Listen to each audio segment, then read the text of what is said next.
seksdə padlo var. O padlo mövzusu, yaraşar-yaraşmaz mövzusu kişilərin öz aralarında danışarkən etdikləri söhbətlərdə cinsel əlaqədə o şəkildə olmur. Bizə bu cinsəlliklə əlaqəli normaları qoyan dinlərdir əslində. Kişi beyində düşünür ki, əgər o sərtləşmə əldə eləməsə, qadın onun haqqında zəif kişi, gücsüz kişi kimi düşünəcək və bu şeyin özü bir təzyiq yaradır. Çox masturbasiya etmiş, porno ilə masturbasiya etmiş insan bir müddətdən sonra öz partnyoruna qarşı cinsel istəyi azalır. Digər tərəfdə müqəddəs ana partnyoru, hansı ki cinsəllik ona yaraşmır. O da həyat yoldaşı roluna qoyulur. Bir insanın sevgili olması və ondan sonrasında yoldaşa çevrilməsi cinsəllik dinamikasını pozur.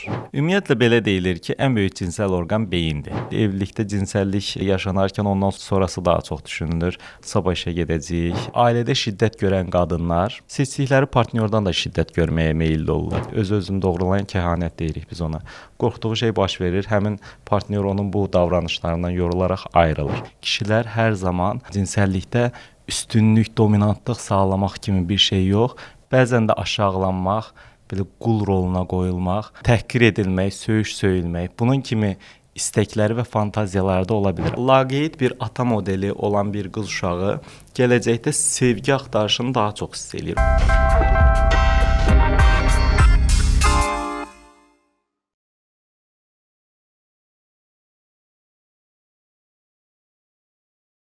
Salam dostlar, siz Podkast Kimi Adam layihəsini izləyirsiniz. Mənim adım Səməddir. Bu gün qonağım psixiatr Azər Bağırovdur. Azər bəy, xoş gəlmisiniz. Xoş gördük. Dostlar, xatırlatmaq istəyirəm ki, bizə Coffee və Patreon platformaları üzərindən iyanələr edə bilərsiniz. Onların keçidi videonun altındadır. Azər bəy, bugünkü mövzumuz bizi izləyən, dinləyənlər üçün də deyim, yəqin artıq üz qavığından da başa düşüblər, 18+ mövzudur. Mənim kanalımda bir neçə video var, bundan bağlı danışmışıq və onlara müxtəlif növ şərhlər gəlir. Çünki o videolar sonra sosial media hesablarında da paylaşırıq. Baxmayaraq ki, yüz minlərlə insanlar izləyir və hətta deyərdim ki, milyonlarla insanlar izləyir. Çünki insanlara maraqlıdır bu barədə. Bu da düşünürəm maariflənmənin bizdə uşaqlıqdan zəif olması baxımındandır bu mövzuda. Amma bəzən kimlərsə də qınayır. İndi mən bu buraxılışa hazırlaşanda nə yadıma düşdü? Deməli, bir 12-15 il əvvəl mən birinci tələbəlik vaxtımda həmyaşıdlarımızla, o vaxt ki yeni tələbələr yığışmışıq, söhbət edirik. Yadıma gəlir ki, o vaxt belə bir mövzu açıldı və uşaqlardan biri dedi ki, sizdə seksdə padlo var. İndi mən də sizdən soruşmaq istəyirəm, çünki əminəm ki, bu mövzu bugünkü gündə də aktualdır və yenə də bizim o vaxtki həmyaşıdlarımız, indi 20-19 yaşlarında da yenə də bu gənclər arasında bu söhbət yəqin ki açılır. Çünki mən bunu müxtəlif vaxtlarda müşahidə etmişəm. Siz nə cür düşünürsünüz? Seksdə padlo var. Bu mövzuda biz cinsel terapiya təlimi alarkən də zaten bizə cinsəlliyin müxtəlif aspektləri anlatılır. Yəni burada cinsəlliyin insanları aşağılamaq məqsədi ilə, məsəl üçün əsasən də qadınları aşağılamaq məqsədi ilə istifadə olunma formalarını çox biz bir ki müzakirə eləmişik, danışmışıq. Nədir bu? Məsəl üçün bir qadını aşağılamaq üçün onun çoxlu cinsi partnyorunun olmasını ona bir aşağılıq kimi görmək və yaxud da ki bir qadını cinsel bir tacizdə, təcavüzdə bulunaraq onu aşağılamaq kimi bir şey və yaxud da ki bir qadına edilən bir cinsel davranış, hansı ki onun xoşuna gələ bilər, kişi bunu üstünlük olaraq görməsi, bunlar kişi psixologiyasında mövcuddur. Ona görə də kişilər bu mövzuda danışdıqlarından fərqli bir cinsel həyat yaşayırlar. Yəni ki, o padlo mövzusu, yaraşar-yaraşmaz mövzusu kişilərin öz aralarında danışarkən etdikləri söhbətlərdə cinsel əlaqədə o şəkildə olmur. Cinsel əlaqə elə bir şeydir ki, insanların fantaziyası orada ortaya çıxır. Bir çox insanlar var ki, yəni mən sizə belə bir hekayə danışım. Bir zamanlar mənə bir pasiyent gəlmişdi və o pasiyent bir psixoloq tərəfindən yönləndirilmişdi. Bir intihar girişimi olmuşdu, ona görə mənə yönləndirilmişdi. O bir gün mənə dedi ki, mən sizə bir şey danışmaq istəyirəm. Psixoloqum da dedi ki, bunu sizinlə paylaşım. O dedi ki, mən həyatımı insanlara müxtəlif cinsel xidmətlər verərək qazanıram. Və bu xidmətlər ona ibarətdir ki, mənim müştərilərim olur ki, onları kəsməyimi, onları yandırmağımı və yaxud da ki, onlara aşağılayıcı hərəkətlər eləməyimi, yəni məsəl üçün ifrazatını onun üzərinə tökmək kimi şeylər məndən tələb eləyirlər və mən bu xidmətləri onlara verirəm, əvəzində də qarşılıq alıram. Bu şəkildə bir xidmətin mövcud olması insanların cinsel fantaziyalarında dedikləri kimi hər zaman üstünlük deyil, bəzən aşağılanma ehtiyacı da olduğunu göstərir. Yəni ki, kişilər hər zaman cinsəllikdə üstünlük, dominantlıq sağlamaq kimi bir şey yox. Bəzən də aşağılanmaq, belə qul roluna qoyulmaq, təhqir edilmək, söyülmək, bunun kimi istəkləri və fantaziyaları da ola bilər. Ancaq bu fantaziyalar o sırada yaşasalar da sonrasında bunu özləri də qəbullanmaqda çətinlik çəkirlər və özləri də bunu danışmaqdan utanarlar və yaxud da ki bunu elədikdən sonra peşmançılıq hiss edərlər. Amma cinsəl ehtiraslanma bu şəkildə onlarda baş verir. Qısaca əgər buna toxunsaq, bu istəklərin kökü hara gedir? İstəklərin kökü təbii ki uşaqlığa gedir. Uşağın ilk dövrlərində 3-5 yaşlarında cinsəlliklə əlaqəli ilk fantaziyaları yaranır. Və biraz öncə dediyimiz cinsi maarifləndirmə burada əhəmiyyət daşıyır. Çünki uşaqlar o dövrdə maraq göstərdikləri şeyləri soruşanda valideynlər bundan narahat olurlar, qorxurlar və bunu keçişdirməyə çalışırlar. Bu haqqda danışmamaq istəyirlər. Bu dövrlərdə uşaqlara müəyyən cinsəl məlumatlar verilməlidir, onların başa düşəcəyi şəkildə. Bundan başqa uşaqların o yaşlarda valideynlərin cinsəl həyatına şahid olma, istəmədən, valideyn istəmədən buna şahid olma kimi hallar da ola bilər. Bu hallarda da uşaqlarda cinsəllik haqqında mənfi düşüncələr, yəni cinsəlliyin bir şiddət kimi, o uşaq o yaşda başa düşmədiyi üçün bir şiddət kimi onların ağlına yerləşə bilər. Digər bir şey isə bizim kimi mədəniyyətlərdə, yəni şərq və müsəlman mədəniyyətlərində cinsəlliyi qadağan, ayıb bir şey kimi tərənnüm eləmək də insanların gələcəkdə cinsəllik yaşayarkən utanc hiss eləmələrinə səbəb olur. Bu səbəbdən onlar o utancı birinci keçirmək istəyirlər. Ona görə də mazoxistik bir şeylərə meyllənə bilərlər və yaxud da ki eyni şəkildə məsəl üçün ananın kişi oğlan uşağını böyüdərkən qadınları onunla eyni hüquqlu bir fərd kimi yox, biraz daha aşağılayıcı və yaxud da dəyişdirə biləcəyi, əxlaqlı qadın, əxlaqsız qadın dırnaqda deyirəm. Bunun kimi konseptləri çox şişirdərək uşağa hiss elətdirməsi, yəni bu açıq-açıq deyilməz, amma hiss elətdirməsi də uşaqda, oğlan uşağında gələcəkdə cinsəllik haqqında müəyyən səhv fikirlərin formalaşmasına səbəb olur. Yaxşı, bizim ümumiyyətlə bu mövzularda çəkdiyimiz podkastlara ən çox qınaq nöqteyi nəzərdən gələn şərhlər bununla bağlıdır ki, bu mövzular danışılmamalıdır. Siz nə düşünürsünüz? Ümumiyyətlə cinsəl maariflənmə olmalıdırmı?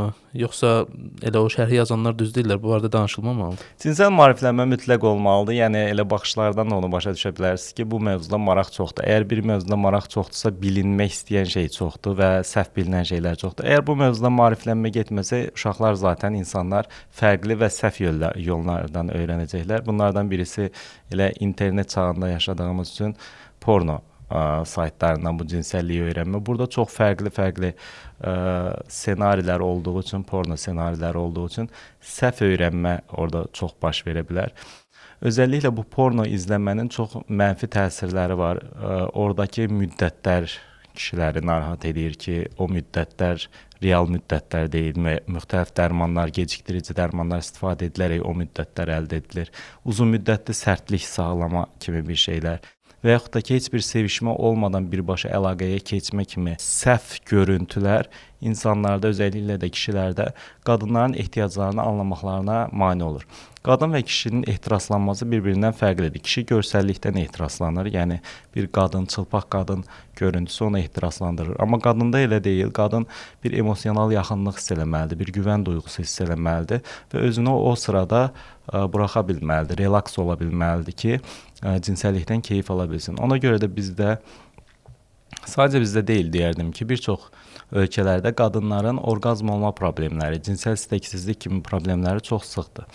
Uzun müddətli evliliklərdə də bu çox sıxdır. Çünki evliliklərin biraz daha illər keçdikcə sevişmə gedərək qısaldılır. Artıq bir müddətdən sonra yox olmağa başlayır. Kişi sərtləşdiyi anda qadını cinsəl əlaqəyə dəvət eləyir. Qadın burada etiraz eləməkdən çəkinir, ona rədd eləmək kimi, başa düşər kimi narahatçılıqdan bunlardan çəkinir və bu şəkildə cinsəl problemlər ortaya çıxmağa başlayır. Qadınlar bunu çox vaxt gizləyirlər, çünki məsəl üçün kişinin cinsəl əlaqəyə girməsi üçün bir sərtləşmə, görüntü olaraq bir sərtləşmə olması lazımdır, amma qadında elə bir şeyə ehtiyac yoxdur. Amma halbuki qadın əgər yetərli qədər islanma olmayıbsa, vaginal islanma olmayıbsa və yaxud da ehtiraslanma gedərək artan şəkildə davam eləmirsə, o cinsəllik onun üçün sadəcə sürtünmədən ibarət olacaq və qadın o sırada sadəcə onun bitməsini gözləyəcək, bir vəzifə kimi görməyə başlayacaq. Amma cinsəlliyin məqsədi bu deyil. Cinsəllikdə insanlar stresini atma, aralarındakı bağı gücləndirmə, duyğu duyğusal bağı gücləndirmə və həm də həzzə çatma. Çünki orqazm böyük bir həzdir. Hər iki tərəfdə bu həzzə çatmaq istəyirlər. Bu səbəbdən cinsəlliyin özünün gedişatı, yəni cinsəlliklə əlaqəli bir çox şeylər var, fəlsəfələr var. Məsəl üçün Tao fəlsəfəsi, Kama Sutra fəlsəfəsi. Bunlar nəyi tərənnüm eləyirlər? Bunlar daha çox cinsəllik sırasında o bir trans vəziyyətinə keçmə, real həyatdan qopma, müəyyən bir axışa özünü buraxma, bədənlər birləşir, insanlar cinsəl auranın içində itib gedirlər. Bu şəkildə bir fəlsəfələr var. Bu fəlsəfələr ona görə yaranıb ki, cinsəlliyi sadəcə birləşmə və get-gəl kimi yaşamaq yox, bir duyğusal bütünlük, bir-birinə qarışma halında yaşadığımızda yaşanan həzz çox-çox daha üst səviyyədə olacaq. Mənim bir sualım da deməli partnyor seçimi ilə bağlıdır. Aha. Biz partnyor seçəndə kişi də, qadın da biz həqiqətən şuurumuzun üst və alt səviyyəsi ilə bəzən bizə belə gəlir ki, biz bu seçimi etmişik. Amma mənim oxuduğum bəzi psixiatriya sahəsi ilə bağlı kitablarda, müəlliflərin yazdığı kitablardan belə bir nəticəyə gəlirəm ki, bizə elə gəlir ki, biz seçimi edirik, amma bizim seçimimizi etmək üçün bizdə bir proqramlaşma var sanki şuur altında. Bizə elə gəlir ki, biz seçdik. Amma orada qoxumu, bədəndən sən yəni rəqəm kimi gözündə görə bilmədiyin hər hansısa bir o sizin dediyiniz feromonlar elə tərdir də. Sən bilmirsən nəyə görə insan xoşuna gəlib, amma xoşuna gəlib və bu nə cür baş verir və nə dərəcədə bizim müstəqil seçimimizdir bu? Şuuraltı dediyimiz elə budur. Belə fikirləşin ki, uşaq dünyaya gəldikdən sonra hardasa 2-3 yaşlarında sözləri öyrənməyə başlayır, verbal olaraq, yəni sözlü olaraq ifadəyə başlayır. Məsəl üçün orada gördüyü kameranı kamera deyə bilir. Amma ona qədər onu təmsili olaraq, yəni şəkillər olaraq beynində yadında saxlayır. Və o dövrdə uşaq bir çox şey öyrənir. Və uşağın 4 yaşına qədər öyrəndiyi şeylər həyatında öyrəndiyi şeylərin 50%-dir demək olar ki. Bu dövrdə öyrəndiyi şeylərin çoxunu isə yaddan çıxardır. 50%-dir. Bəli. 4 yaşa qədər insan ömründə öyrəndiyi şeylərin 50%-ni öyrənir. Və o vaxt öyrəndiklərində 50%-ni sonra unudur. Sonra unudur, bəli. Yəni aktiv beyində unudur, yoxsa nədir? Aktiv beyində unudur. Bunlar hamısı qayıtlı şəkildə var, amma beynin o üst təbəqəsinə, şuur səviyyəsinə gətirilməsi ancaq hipnoz vasitəsilə ola bilər. Amma demək olar ki, əksər insanlar o yaşa qədər yaşadıkları yaşantıların çoxunu unudurlar. Bu səbəbdəndir ki, uşaqların və yaxud da insanların yetişmə zamanlarında yaşadıkları və formalaşan bir çox şeylər duyğu orqanları tərəfindən olur. Bunlar qoxudur, görüntüdür, səsdir, müxtəlif duyğu orqanları vasitəsilə aldığımız datalar bizdə bir yerlərdə oturur və formalaşır. Müəyyən situasiya yarandığında o çağırılır. Amma şuurlu olaraq biz onu xatırlamırıq. Sadəcə belə bir şey hiss edirik ki, çox yaxın hiss elədik. Uzun müddətdə tanıyır kimi hiss edirik. Çox doğma bir iyi oldu, doğma bir səs oldu. Və bu bizim müəyyən seçimlərimiz, sadəcə cinsəl partnyor seçimlərimizi deyil, bir çox seçimlərimizi bu yönləndirə bilir. Ona görə də cinsəl partnyor seçimində də bu çox vacibdir. Amma cinsəl partnyor seçimində bunun üstünə gəl bir də uşağın ilk sevgi obyekti anasıdır. Və uşağın anası ilə olan bağı, qurduğu bağ burada çox önəm daşıyır. İlk kişi prototipi atadır qız uşaqları üçün. Ata modeli çox-çox vacibdir. Məsəl üçün, laqeyd bir ata modeli olan bir qız uşağı gələcəkdə sevgi axtarışını daha çox hiss eləyir. Ona görə də sevgini daha çox göstərən bir insana, amma bu manipulativ şəkildə də göstərilə bilər. Biz bilirik ki, narsistik insanların love bombing dediyimiz şəkildə bir sevgi bombardımına tutma kimi bir manipulativ texnikanı öyrənmiş olurlar və buna çox tez bu tələyə düşə bilirlər. Çünki sevgi acılığı hiss eləyirlər. Ona görə biz deyirik ki, valideynlərə uşaqlara sevgi göstərmənin limiti yoxdur. Yəni sevgi doyana qədər göstərilməlidir uşağa. Özəlliklə 2-4 yaş arasında uşaqların sevgini yetərli qədər alması vacibdir. Bu onların gələcəkdə seçimlərinə təsir edəcək. Partnyor seçimində xarakterimiz də bizim rol oynayır. Yəni biz bizim xarakterimizə uyğun partnyorlar seçməyə meyilli oluruq. Məsəl üçün deyək ki, biz bağımlı, asılı bir xarakter xüsusiyyəti olan bir insanıq. Bizə daha çox lazımdır ki, bir lider rolunda olan bir insan bizi də yönləndirsin, özü hər şeyin məsuliyyətini öz üzərinə götürsün və biz ona tabe olaq. Burada pis bir şey var. Burada pis Çünki bir şey ağlı kişilər üçün gələn şeydir ki, yəni bu düzgün deyil də, qadın sən yönəldirsən. Sən kişisən, sən əslində yönəldmə. burada belə bir problem olur ki, narsistik xarakteri, yəni ki, o bağımlı xarakter narsistik xarakteri seçəcək. Narsistik xarakter bir müddətdən sonra belə bir xarakterdən sıxıla bilər, çünki özünə məxsus bir dünyası yoxdur, özünün bir vizyonu yoxdur, bir maraqlı gəlmir ona. Yeni partnyor arayışına keçə bilər. Narsistin zaten o karmaşası oradadır.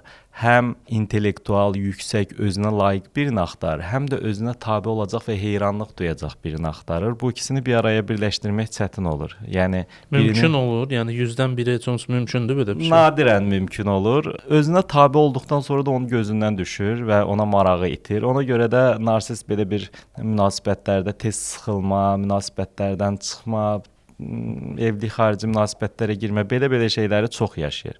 Digər bir sıx gördüyümüz qadınlarda xarakter xüsusiyyəti borderline xarakter xüsusiyyəti. Onların da tərk edilmə qorxuları çox yoğundur. Bu da yenə uşaqlıqdan gələn bir şeydir. Bu səbəbdən onlar da münasibətdə olarkən qarşı tərəfin sanki ona aldadır və yaxud da bir gün onu deyəcək ki, artıq ayrılaq, gedəcək kimi bir qorxuları olduğu üçün sürəkli onu bir yoxlama halında olurlar ki, telefonlarına baxırlar, həyatında başqa biri mi var? Bugün mənə biraz laqeyd davrandı, nə olubdu? Halbuki o gün bir problem var işi ilə əlaqəli. Bu partnyoru yorur, bir müddətdən sonra qorxduğu şey öz-özünü doğrulayan kəhanət deyirik biz ona. Qorxduğu şey baş verir, həmin partnyor onun bu davranışlarından yorularaq ayrılır. Bunun kimi müxtəlif xarakter xüsusiyyətlərimiz var ki, bunlar bizim partnyor seçimimizdə rol oynayır. Bəzən ata fiqurunun tərsi partnyor axtarışda oluruq və sonrasında bir müddətdən sonra o partnyordan, yəni o bağlılığı hiss edə bilmirik. Belə hiss edirik ki, həmin o ata fiquruna bənzər partnyor bizim üçün daha doğma, daha tanıdıqdır. Ümumiyyətlə insan psixologiyasında tanıdığa yönlənmə daha çox olur. Çünki bu güvənli bir yerdir. Bilinməyən yolu getməkdən insan qorxur. Bu səbəbdən də tanıdıq. Məsəl üçün belə bir qəribə və təəccüblü şeylər olur ki, ailədə şiddət görən qadınlar seçdikləri partnyordan da şiddət görməyə meylli olurlar. Deyə bilərsiniz ki, tam tərsini seçməlidir. Əslində şiddət göstərməyən, şiddətə heç meylli olmayan bir kişini seçməlidir. Belə olmur. Çünki o nə qədər də şiddət mühiti çox yaxşı bir mühit olmasa da alışdığı şey o olur. Və gələcəkdə də bu modelin içində olduğunda özünü tanıdıq bir mühitdə hiss edir, çaşqınlıq hiss eləmir bir mənada.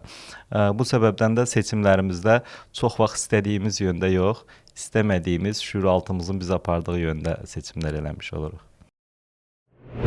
Azər bəy, bir məsələ də var ki, buna da mən tez-tez son zamanlar rast gəlirəm, sosial mediada bu mövzu tez-tez danışılır. Deməli, məsələ nədir? Gənc yaşlı kişilərin ya qadınların özlərindən qat-qat yaşca böyük şəxslərə meyl etməsi, yaşlı qadın və ya kişilərin də özündən qat-qat gənc qadınlara meyl etməsi, indi bu müxtəlif ölkələrdə müxtəlif cürdür də, hardasa bu insanlar ailə həyatı qururlar, o formada yaşayırlar, hardasa bizim kimi ölkələrdə düşünürəm ki, adamın saxladığı kimi bir şəxs olur, yəni kişidirsə bir gənc bir qızı saxlayır. İndi saxlamaq deyəndə başa düşürsüz də, yəqin ki, söhbət nədən gedir. Və yaxud da əksinə, hansısa bir yaşı, deyək ki, 40 üzərinə adətən qadınlar üçün sayılır da bu, 40-50 hansısa bir imkanlı və adətən burada imkanlı qadın ağla gəlir. Halbuki mən düşünürəm, adam xüsusi bir imkanları olmaya da bilər, bunu tətbiq edə bilər. Mövzu o deyil, mövzu odur ki, yəni bu nəyə görə baş verir sizdə? Mən bir kitab yazmışam, Qadınlar da Aldadır kitabı. O kitabda əslində bu mövzuları elə çox detallı araşdırmışdım. Yəni o dövrdə bir araşdırma yazısı idi əslində. Ümumiyyətlə qadınların 30 yaşdan sonra cinsəlliklə əlaqəli düşüncələri dəyişir. Yəni 20 yaşındakı gənc qız daha çox duyğusal bir şey, sevgi axtarışında bir kişiyə yaxınlaşır və yaxud da cinsəllik yaşayırsa, yəni 20 yaşında bir qız əslində istəyər ki, onlar sürəkli görüşsünlər, söhbət edəsinlər, kiçik öpüşmələr olsun, qucaqlaşmalar olsun. Romantika daha çox romantikanı daha çox axtarır. Kişi isə yeniyetməlik dönəmindən etibarən cinsəllik daha çox axtarır. Kişinin belə bir şeyi var ki, yeniyetməlik dövründə bir kişinin bir gecədə cinsel əlaqədə olma sayısı 5 dəfə də ola bilər. Yəni o aradakı interval çox qısadır. Amma yaş irəlilədikcə bu artır. Daha bir gecədə artıq bir dəfə. İnterval artır da, yəni interval artır. Bəli, bərpa refrakter dönəm, bərpa intervalı artır. Bir gecədə artıq bir dəfə, 2 dəfə ola bilər və yaxud da 2-3 gündən bir ehtiyac yaranır. Qadınlar isə gedərək cinsel ehtiyacları, istəkləri onların azalmır və gedərək orqazm axtarışında olurlar. Yəni 30 yaşdan sonra artıq romantik axtarışında yox, o cinsel prosesin özündən keyif alma və nəticədə orqazma çatmaq kimi bir hədəflər olur. Bunun üçün yetərli müddətdə cinsel əlaqə müddəti olmalıdır. Yəni boşalma müddəti ortalama statistik baxdığımızda 4 dəqiqə, 5 dəqiqə kimi bir şeydir. Azərbaycanda hətta 3 dəqiqə kimi bir müddətdir. Bu amma qadınların istədiyi ortalama 20 dəqiqə, 15-20 dəqiqə kimi bir müddət olmasıdır. Ona görə qadın bir dəfədə cinsel əlaqədə orqazm olmadığında ikinci əlaqəni də istəyir. Bunu onun həmyaşıdı olan yaşlı kişi təmin edə bilmir və ona görə də qadınlar gənc kişiyə meyllənir. Yaşlı kişilər isə bu intervalın artıq uzandığını bildikləri üçün sevişməni daha uzun tutmağa başlayırlar. Bu isə gənc qızları daha çox təmin edir. Çünki onlar daha çox yaxınlıq, daha çox emosional, duyğusal bir isti bir yaxınlaşma istədikləri üçün ən uyğun partnyor mən deyərdim ki, yaşlı kişi və yaşlı deyəndə ki, orta yaşlı müəyyən 30-35 yaşından yuxarı bir kişi üçün gənc bir qadın, 30-35 yaşından yuxarı qadın üçün isə gənc bir kişi fiziolojik olaraq baxdığımızda daha uyğun partnyor olur. Onlar bundan daha çox o cinsel doyumu bir-birlərindən ala bilirlər. Ona görə də gizli bir şəkildə təbii ki, bizim ölkədə və yaxud da bizim mədəniyyətdə bunun açıq-aşkar edilməsi çox qınanacaq bir şeydir. Gizli bir şəkildə bu şəkildə partnyor seçimləri təbii şəkildə öz-özünə bu şəkildə partnyor seçimləri baş verir. Bir ailədə seks həyatı nə vaxt bitir? Evliliklərdə seks həyatı çox tez-tez bitir. Çünki evliliklərin gətirdiyi bir monotonluq var və bu cinsəlliyə də yansıyır. Yəni cinsəllik artıq həyəcanını itirir. Belə fikirləşin ki, bir kişi bir partnyorla görüşəcək. Deyək ki, onlar vədələşiblər ki, 2 gün sonrasında görüşəcəklər. Ailə deyirlər elə. Ailə deyirlər. Və bu görüşmə öncəsində o çox həyəcanlıdır, bunun xəyalını qurur, o sırada cinsəlliyi necə yaşayacağını və yaxud da ondan maksimum keyif almaq üçün beynində fantaziyalar qurur. Amma evlilikdə belə deyil. Evlilikdə cinsəllik yaşanarkən ondan sonrası daha çox düşünülür. Sabah işə gedəcəyik, gec yatacağıq və yaxud da ki, yuyunmaq. Belə fərqli şeylər düşünüldüyü üçün artıq bir müddətdən sonra cinsəllik bir vəzifə kimi olmağa başlayır. Ona görə biz çox vaxt cütlüklərə, evli cütlüklərə cinsel həyatı rəngləndirmək üçün ev mühitindən ayrı bir yerdə, məsəl üçün birlikdə bir otelə getmək, müəyyən səyahətə getmək və bunu tez-tez eləyərək cinsel həyatlarının monotonluğunun sönməsinə icazə verməmək. Bunu tövsiyə edirik. Bu amma bir-birini sevən cütlüklər üçün keçərlidir. Amma bir çox evlilər olur ki, onların cinsel həyatı bitir. Artıq bir-birlərinə qarşı heç bir cinsel istəkləri yoxdur. Heç bir yaxınlaşma istəyi də yoxdur. Ayda bir, 4 ayda bir, 6 ayda bir, ildə bir yaxınlaşmalar olur. Belə hallarda artıq evliliyin bir ayağı sınmış olur. Yəni evliliyin 3 ayağı var. Birisi cinsəllik, birisi sevgi, şəfqət, biri də ünsiyyət. Cinsəllik ayağı artıq evliliyin qırılmış olur. Ona görə bu evliliklər sanki uşaqlara görə sürdürülür kimi bir şey görsənir. Orada çox bir şey eləmək olmur. Artıq görünür ki, belə görsənir ki, deyək ki, evlilik xarici münasibətlərə iki tərəfdə başlamış olur və evlilik içində də bir-birlərinə olan münasibətlər sadəcə məcburiyyət, yəni məişət mövzularında söhbət şəklində, məcburiyyət şəklində gedir. Bu hallarda həm qadın, həm kişi artıq o cinsel ehtiyacı olsun, sevgi ehtiyacı olsun, bunu axtarmaq üçün dışarıda çöldə bir yəni alqılar açılır. Bu axtarışa başlayır və həm qadın aldadır, həm də kişi aldatmağa başlayır. Bəzən hətta bu qarşılıqlı bir anlaşılma şəklində olur, bir göz yumma şəklində olur. Yəni ki, danışılmadan olan bir bir göz yumma şəklində olur. Kişi görür ki, qadına qarşı heç bir şey hiss eləmir, boşanmaq istəmirlər və bir tərəfdən də başa düşür ki, qadının da ehtiyacı var. Ona görə də qadının getdiyi yerləri olsun və yaxud da ki, hər hansı bir həyatı ilə əlaqəli heç bir şey maraqlanmadan onun da öz həyatını yaşamasına bir mənada göz yummuş olur. Belə evlilikləri çox görürəm. Amma evlilik davam elətdirilir, təəssüfləndirici bir şeydir ki, yəni burada evliliyi qurtarmaq niyyəti də heç vaxt olmur. Yəni bizim aramızdakı problemləri düzəldək kimi bir niyyət də yoxdur. Artıq hər şey bitibdir. Hətta çünki cəmiyyətdəki bir artıq sosial status var. Bunu pozanda yaranacaq söz-söhbət falan insan özünə əziyyət verməyə xoşlamayan varlıqdır da. Bir sürü şeylər var ki, insanlar məsəl üçün belə sual da verirlər ki, əgər sevmiriksə niyə boşanmırıq, niyə evliliyi davam elətdiririk? Çünki dediyiniz kimi komfortu pozmaq çox çətin bir şeydir. Yeniliyə girmək çox çətin bir şeydir. Hətta sevgilisi olan insanlar belə boşanmaqdan qaçınırlar. O qeyri-müəyyənlik onları nə gözləyir, onları bilmirlər. Bundan başqa sevgili dinamikaları da, yəni bir insanın sevgili olması və ondan sonrasında yoldaşa çevrilməsi cinsəllik dinamikasını pozur. Məsəl üçün sevgili ikən bir həyat yoldaşı var, amma bir qadın sevgili rolundadır. O zaman cinsəllik daha fərqli yaşanır, daha qadağanın verdiyi bir həyəcan da olur orada. Amma o boşandıqdan sonra olan, deyək ki, onun yeni həyat yoldaşı olacaqsa və ya həyatındakı tək qadın olacaqsa, bu zaman dinamika dəyişir, həyəcan itir. Bəzən artıq orada da o seks həyatı monotonlaşmağa başlayır. Bunlar insanlar dəfələrcə yaşayan insanlar artıq bir müddətdən sonra deyirlər ki, ayrılsam görəsən indiki kimi olacaqmı? Bir şeylər dəyişəcəkmi? İndi hər şey istədiyim kimi gedir. Niyə ayrılım? Belə düşüncələri çox görürəm. Yenə də fırlanıb dönüb mən ona gəlirəm ki, bu doğru sözdür də. Hər şey burada başlayır, burada da bitir. Seksdə və sair məsələlərdə. Çünki evli halda burada bir fikirdir. Əgər kənarda da kimsə varsa, boşananda situasiya dəyişir. İnformasiya gəlir ki, indi situasiya fərqlidir və ona görə artıq sənin qıcıqlanman, sinirlərin və ehtiras və sair məsələlər nizamlanır. Ümumiyyətlə belə deyilir ki, ən böyük cinsəl orqan beyindir. Yəni biz cinsəl orqanları bilirik də, yəni vagina, penis kimi cinsəl orqanlar deyirik, amma ən böyük cinsəl orqan beyindir. Beyində əgər fantaziya olmazsa, partnyora qarşı bir istək, ehtiras yaranmazsa, o zaman o cinsəl əlaqə sadəcə sürtünmədən ibarət olacaq və bu keyifli bir sürtünmə olmayacaq. Bunu Helen Singer Kaplan deyibdi, yəni böyük cinsəl terapisti.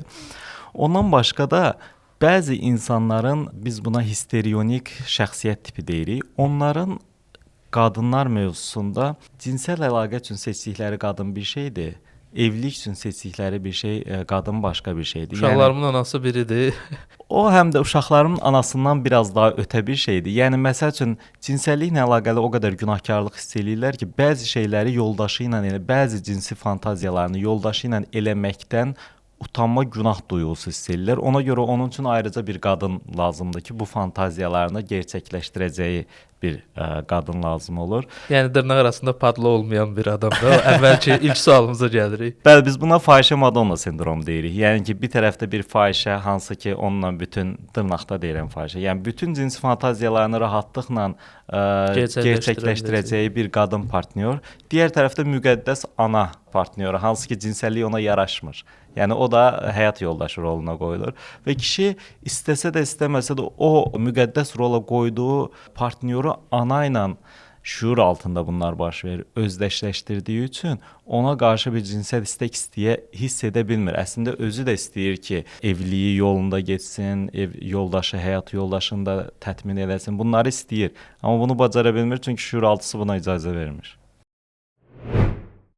Porno izləmək impotensiyaya səbəb olur? Səbəb olur, bəli. Porno izləməyin çox böyük yan təsirləri var. Bunlar nəyə görə baş verir? Çünki pornoda uyarılma stimulları çoxdur. Yəni o səhnələr, görsəl səhnələr çox yoğun uyarılma yaradır. Halbuki cinsəllikdə belə deyil. Yəni sürətli ehtiraslanma səbəb olur da. Sürətli ehtiraslanmaya səbəb olur. Həm də ehtirasın yüksək, dozası yüksəkdir, belə deyək. Yəni məsəl üçün belə fikirləşin ki, deyək ki, şirin çay içirsiniz, bir qaşıq şirin tökürsünüz, yenə də şirin olurdu. Amma 2-3 qaşıq tökdükdən sonra artıq bir qaşıq sizin üçün şirin gəlməməyə başlayır. Burada da eyni şəkildə bir doza artışı var. Çünki porno izlərkən oradakı səhnələr çox-çox dəyişir. Yəni qadının bütün rakurslardan və yaxud da kişinin bütün rakurslardan erotik görüntüləri bizə göstərilir və bu bizim ehtiras səviyyəmizi artırır. Halbuki cinsəllikdə bu belə baş vermir. Özəlliklə cinsəllikdə bir çox partnyor heç poza dəyişdirməyə də çox seçmirlər. Eyni pozanı seçirlər. Bu da çox cinsəl istəyin sönməsinə səbəb olur. Ona görə bu yüksək dozanı almış bir insan, çox porno izləmiş, çox masturbasiya etmiş, porno ilə masturbasiya etmiş insan bir müddətdən sonra öz partnerinə qarşı cinsel istəyi azalır və yaxud da ki, ümumiyyətlə qadınla cinsel istək azalmış olur. Mən üzr istəyirəm, impotensiya fiziki durumdur, yoxsa bu da beyinlə bağlı bir şeydir? İmpotensiya iki şəkildə olur. Birisi penis damarlarındakı tıxanma ilə əlaqəli ola bilər və yaxud da ki, damar çatışmazlığı, qapaq yetməzliyi ilə əlaqəli ola bilər. Bu biraz da irəli yaşlarda olur. 50 yaşdan yuxarı bu impotensiya formasını görürük. Amma gənclərdə də, yeni evlənən insanlarda da həyəcan və performans qayğısı, performans anksiyetəsinə bağlı çox sıx sərtləşmə problemləri yaşayırlar. Orada daha çox beyinlə bağlıdır. Orada beyinlə bağlıdır. Hardasa deyək ki, impotensiyanın 10% orqanikdir, 90% psixolojikdir. Özəlliklə gənc yaşdadırsa, hər zaman psixolojik deyirik. Yəni bir şəkər xəstəliyi impotensiyanın bir səbəbidir. Damarları tıxıyır, xolesterol tıxıyır və bundan başqa hormonların aşağı düşməsi, özəlliklə testosteron hormonunun müxtəlif səbəblərdən aşağı düşməsi bu impotensiya səbəbidir. Amma gənclərdə bunların heç birisi olmur. Bütün hormonlar normaldır, amma ona baxmayaraq sərtləşmə yaşaya bilmirlər. Bu fərqli şəkillərdə özünü göstərir. Deyək ki, sevişmə sırasında sərtləşmə əldə edib tam cinsel əlaqəyə girərkən sərtləşmənin itməsi və yaxud da ki, cinsel əlaqənin ortasında boşalmaya çatmadan sərtləşmənin itməsi. Bunun kimi problemlər daha çox performansla, yəni kişi ilə əlaqəli uşaqlıqdan belə bir şey ona yeridilir ki, sən sürəkli cinsəlliyə hazır, sərt bir penislə cinsəlliyə hazır bir şəkildə olmalısan. Ona görə kişi sərtləşmə əldə eləməyən də özünü gücsüz, impotensiya sözünün özü də incidici bir sözdür. Impotent, bacarıq, iqtidarsız deməkdir də. Yəni əslində sərtləşmə iqtidarla əlaqəli deyil. Mən çox vaxt pasiyentlərimə deyirəm ki, iqtidarsız. Sərtləşmənin qadındakı analoqu bilirsiniz nədir deyirəm pasiyentlərə. Deyirlər ki, yox bilmirik. Deyirəm ki, vaginada islanma, ehtiraslanmada kişidəki sərtləşmə, qadında da islanma. Bunlar bir-birinə eşdəyərdir. Yəni islanmanın olmamasıdır. Yəni bir qadın əgər deyək ki, kişi olsaydı, sərtləşmə problemi yaşasaydı, onda islanma olmayacaqdı. Aha. Amma biz kişilərə bir də onu soruşuram ki, nə qədər vaxt olub ki, qadının islanmadığının fərqinə varmısınız və buna necə reaksiyalar vermisiniz? Çoxu deyirlər ki, normal, heç çox vaxt diqqətimi çəkməyibdi. Yəni qadının hansı vəziyyətdə olduğunu çox da diqqətə almırlar. Amma kişi beyində düşünür ki, əgər o sərtləşmə əldə eləməsə, qadın onun haqqında zəif kişi, gücsüz kişi kimi düşünəcək və bu şeyin özü bir təzyiq yaradır. Ona görə də öz performansını yüksək göstərmək, qadının gözündə bir güclü kişi obrazı yaratmaq üçün özü üzərində təzyiq yaradır. Çox vaxt kişilər məsəl üçün təsadüfi bir əlaqəyə getməzdən əvvəl Viagra istifadə edirlər. Halbuki heç ehtiyacları yoxdur. Yəni ki, bunların hamısı bir performans, sanki səhnəyə çıxırlar və alqışlanmaq istəyirlər. Sonda o çox böyük iş başardı deyir və alqışlar. O istifadə bölməsində cinsəllikdən başqa hər şey haqqında, hər şey xeyri olduğu gücləndirdiyi haqqında məlumat var. Bir ondan başqa kişilərin minət istəməsi, qadınların da cunnilingus istəməsi. Bu Yunan sözüdür deyəsən, hə? Ya latındır. O sözü tam bilmirəm. Hər daha nədir, çox hər biz nədirsə. Oral seks sözünü daha çox istifadə edirik. Yəni bu kişinin minət qadının cunnilingus istəməsi bu hər hansısa bir normanın pozulmasından məlumat verir, yoxsa bu normal da ola bilər? Bizə bu cinsəlliklə əlaqəli normaları qoyan dinlərdir əslində. Yəni ki, normalda insanlar dinlər olmadığı dövrdə istədikləri şəkildə o sırada bədənin tələbi doğrultusunda müəyyən cinsel davranışlarda olurlar. Bu öpmə ola bilər, bu toxunma ola bilər, bu oral seks ola bilər, sonrasında birləşmə ola bilər. Amma dinlər gəldikdən sonra müəyyən qadağalar qoyurlar ki, məsəl üçün deyək ki, xristianlıq əslində bizdən daha çox qadağa qoyur. Bir çox cinsel orqanların öpülməsi kimi şeylərə qadağanı qoyan xristianlıqdır. İslamda belə deyil. İslam sadəcə anal seksə qadağa qoyur. Amma digər onun xaricində cinsəllik sırasında bütün davranışları əgər halal partnyorundursa buna okey verir. Ona görə də bunların mental olaraq yetişdirilmə şeyindən gələn səhv anlayışı, aşağı, yəni bir kişi üçün aşağı bir şeydir, utanc verici bir şeydir kimi düşüncələr o yerləşdirilmiş populyar mədəniyyətin gətirdiyi bir şeydir. Hər hansı bir əngəli yoxdur. Bunun tibbi bir əngəli yoxdur. Tibbi olaraq əgər sağlıqlıdırsa, heç bir cinsi yolla keçən infeksiya yoxdursa, bu cür oral seks davranışlarının heç bir sağlığa zərəri yoxdur. Amma insanlar deyəndə biz özümüz də bu mədəniyyətdə yetişdiyimiz üçün bu istəklər, bu fantaziyalar içimizdən gəlsə də beynimiz buna icazə vermir. Yəni beyin deyəndə buna biz super ego deyirik. Elə fikirləşin ki, uşaq vaxtı valideynlər bizə olar olmazı öyrətdilər. Daha sonrasında valideynlər ortadan qalxdı. Amma beynimizdə oturmuş bir olar olmazlar var. Onlar hələ də aktiv bir şəkildə müəyyən situasiya baş verdiyində yox bu olmaz, günahlandırır. Bizi içimizdə vicdan əzabı ilə günahlandırdığı üçün biz müəyyən davranışlardan utanırıq, çəkinirik. Amma cinsəllik sırasında mənim bir pasiyentim var idi. Homoseksual değildi, kişiydi. Bir gün bir yerdə, bir pubda içdikdən sonra səhər ayıldığında bir kişi ilə bir yataqda olduğunu görübdü və şoka düşmüşdü ki, bu necə baş veribdi. Yəni mən indiyə qədər heç bir homoseksual təcrübəm olmayıbdı. Bu səbəbdən də içki biraz daha o bizim vicdani superegonu biraz daha kənara çəkdiyi üçün içimizdəki o istəklər ortaya çıxa bilir. Və biz buna latent homoseksuallıq deyirik. Bəzi insanlarda heteroseksual olaraq həyatlarını davam eləsələr də onların içində bir latent homoseksuallığa meyilliyi olur.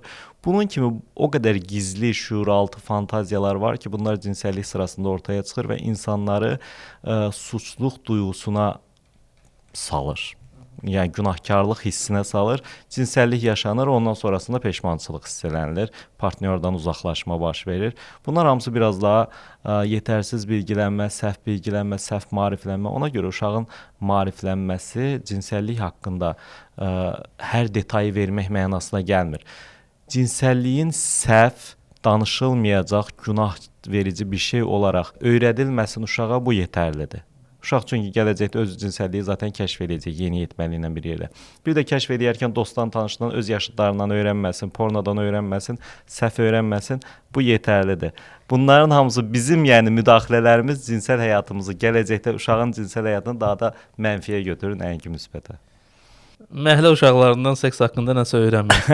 Azər bəy, təşəkkür edirəm gəldiyinizə görə. Mən təşəkkür edirəm. Dostlar, qeyd etmək istəyirəm ki, əgər bu video ilə kanal qarşınıza çıxdısa, nə gözəl, kanala abunə olun. Bu mövzu ilə bağlı şərhlərinizi yazın. Bizi sosial media hesablarından izləyə bilərsiniz. Bizə Patreon və Coffee-Aldan iyanələr edə bilərsiniz. Onların keçidi videonun altındadır. Mən bir əlavə etmək istəyirəm mövzu daxilindəki.